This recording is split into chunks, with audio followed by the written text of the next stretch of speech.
welcome to day one of the Dubai Airshow. It's been quite spectacular with a lot of bright stars around. And certainly last night it was Airbus that was brightening up Dubai as it produced a phenomenal light show taking over the Burj Khalifa in Dubai's downtown. But at the show today they lit it up as well, signing an order for 255 aircraft from the A321 family.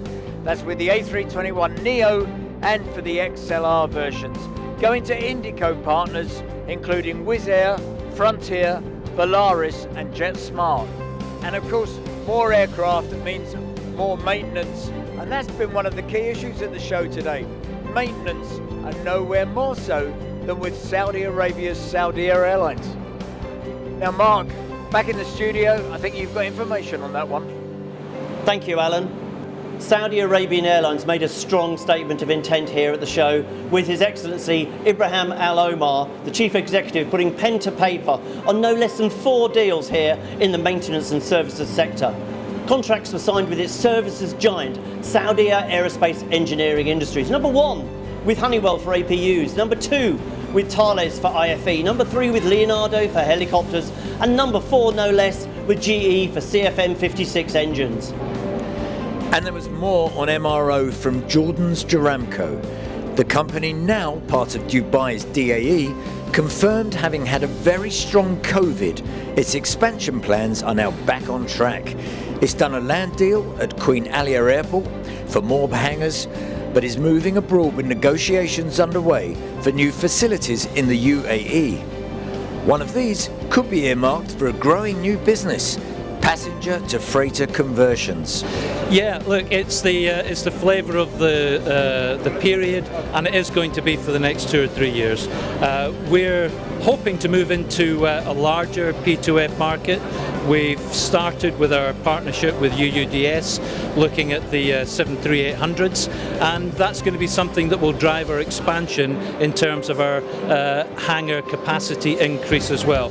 Boeing announced that it too is to open 3 new 737-800 freighter conversion lines, with Ice as the launch customer for their facility at London Gatwick Airport. And when it came to MRO deals, or as the military puts it, integrated aircraft sustainment solutions, then Abu Dhabi's defence conglomerate Edge was leading the way. Part of its mission support cluster, GAL, was awarded a $3 billion exclusive contract to provide fly-by-the-hour MRO support to the UAE's Air Force, who were entertaining the excited crowds outside.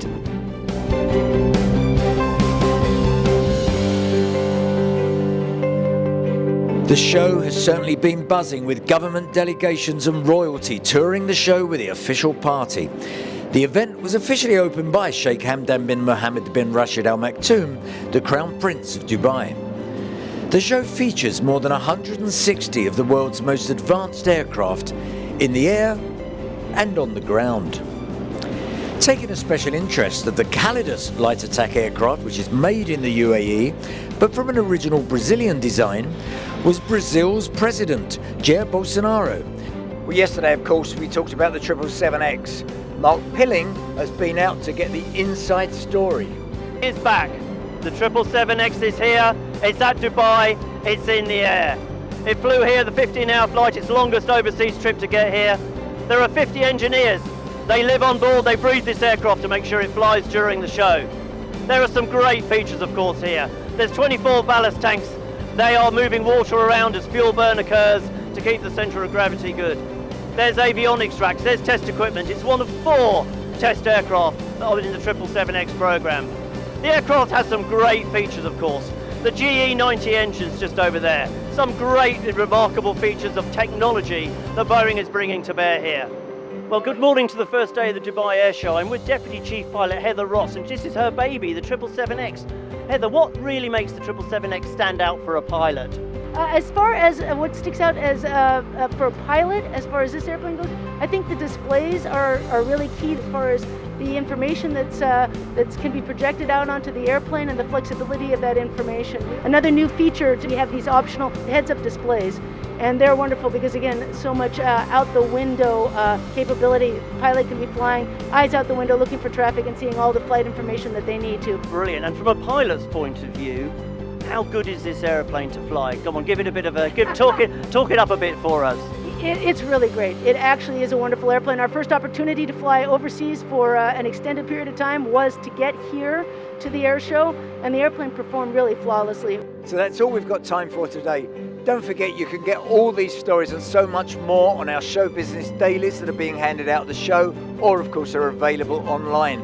But don't forget to join us tomorrow, where we're going to be taking the wraps off of a new model of an aircraft. See you tomorrow. Goodbye.